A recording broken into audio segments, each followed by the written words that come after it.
Okay, last week, the Bernardi program guest and your favourite, Tina McQueen, mentioned the archaic rules and penalties that actually surround aged pensioners pursuing work.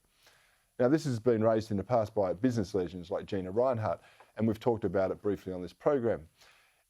In a time of a skills shortage, I've got to ask, why are we so short-sighted as to be penalising through pension and paperwork punishment some of our most experienced people from pursuing meaningful work? I reckon it's just crazy. And it helps to explain why just 3% of our pensioners work, compared with about 25% of those in New Zealand. But these silly rules, they're not only applying to senior citizens. Our veterans are in the firing line too. Getting a job can give them an effective marginal tax rate of 69%. Now, one young man who's been pushing very hard on this and advocating for change is Cian Hussey from the Institute of Public Affairs.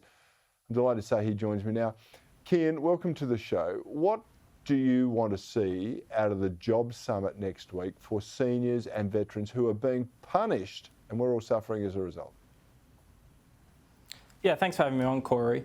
So I think one of the most obvious no-brainer reforms that we could see at the Job Summit is a change to these pension rules that are affecting pensioners and veterans. So for your viewers, if they're not aware at the moment, if a pensioner or a veteran who has a low amount of savings and earns more than $490 a fortnight, they'll start to lose, for every dollar over that, they start to lose 50 cents in the dollar of their pension.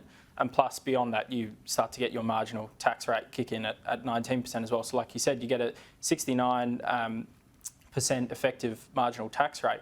Now, if we can reduce this, if we can allow pensioners and veterans to earn as much as they want and keep their pension and just pay income tax like everyone else in Australia does, it'll be a huge incentive to get them back into the workforce.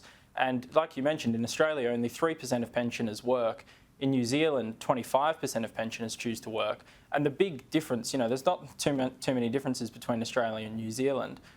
Culturally, we're pretty similar, but this is a clear standout policy that puts a really massive barrier in the way for pensioners and veterans. And it would just be a clear, easy, simple solution for the government to implement. Of course it would. It's a no-brainer. I mean, we've got a skill shortage in this country. There are people that are very experienced and capable. They're going to get these pensions anyway for doing nothing. Why wouldn't we just say, yeah, you can come and work as much money as you like. You don't get a tax-free threshold perhaps for it. But you're just going to pay marginal tax rates going forward. It just makes perfect sense. And in New Zealand, am I right that if we generated an additional 450,000 workers, or is that the proportion that if we match them would be working here? So if we matched New Zealand's rate, we would have an extra 450,000 pensioners in the workforce, which, as I'm sure you know, we've got almost 500,000 job vacancies at the moment, according to the ABS. And it's just such a clear, straightforward policy. If we allow pensioners and veterans to work, they can fill these job shortages. But all we're hearing so far is, as you can expect from the Australian political class, increase immigration. They want to bring in migrants and try to fill these job vacancies with migrants.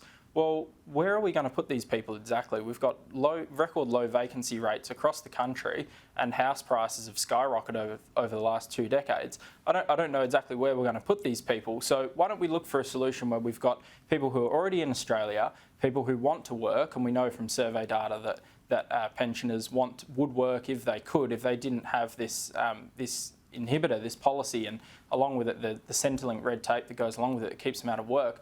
I mean, it just makes sense. And, this idea that we should be looking for people who are already here who could fill job vacancies immediately. I mean, another one of the ideas is if we allow low-risk, non-violent prisoners to be released on some kind of work release where they can go work a few days a week. It's much better for Australian businesses to be able to fill job vacancies, much better for the economy. It's actually better for the government as well if they do it, because they'll have more people paying taxes on their income. They'll have businesses being more productive, higher corporate tax income. We'll have more GST receipts and bigger payroll taxes. So there are all the sweeteners in it for the government. Really, it would just be a no-brainer it's hard to see any downside to this policy. Yeah, I know that will challenge a lot of people Let's slay one dragon at a time, get our veterans and our pensioners back to work.